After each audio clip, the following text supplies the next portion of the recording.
Hello, আসসালামু আলাইকুম। মুরগি দিয়ে মজাদার পেঁপের ঝোল রেসিপি মাঝে মাঝে করে আপনাদের সাথে শেয়ার করলাম। তো প্রথমে নিয়েছি অনেকখানি রসুন, আদা, পেঁয়াজ, টমেটো।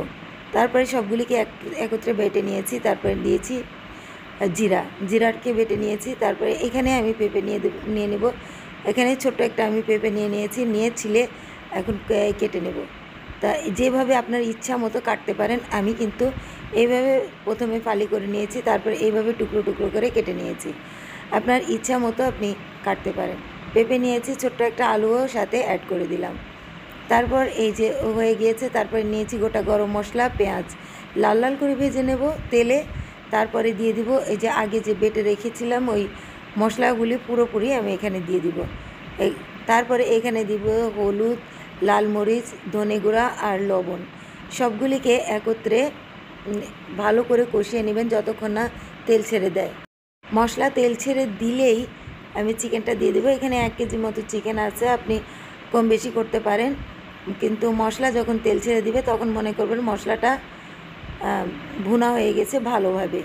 তারপরে এটাকে ঢেকে আমি রান্না করব 5 মিনিট।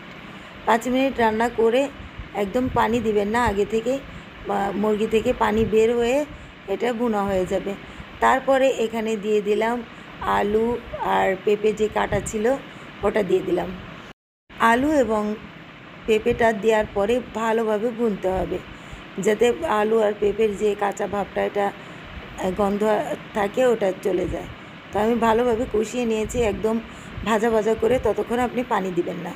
আরেকটু ঢেকে রান্না করব এখন 5 মিনিট। তারপর দেখতে পাচ্ছেন এই পর্যায়ে আমার কষানো হয়ে গিয়েছে। তারপরে দিয়ে দিলাম পানি, গরম পানি দিবেন অবশ্যই, মুরগির ঝোলের যে স্বাদটা, আসল স্বাদটা পেয়ে যাবেন। তারপর আবার ঢেকে 10 মিনিট রান্না করছি। তারপরে এখানে কাঁচামরিচ আর গরম মশলার গুঁড়া দিয়ে দিলাম। দিয়ে আমার ফাইনাল যে রান্নাটা ওটা হয়ে গিয়েছে। দেখতে পাচ্ছেন দেখতে কতটা লোভনীয়। আপনি একটা পেঁপে তুলে দেখে নেবেন যে পেঁপেটা সেদ্ধ হয়েছে কিনা। একদম গলে গিয়েছে। এখন আপনি সার্ভ করবেন। তো কেমন লাগলো আমার এই পেঁপে আর আলুর ঝোল রেসিপি? দেখতে কতটা লোভনীয় দেখতেই পাচ্ছেন। তারপর এইখানে আমি সার্ভ করব।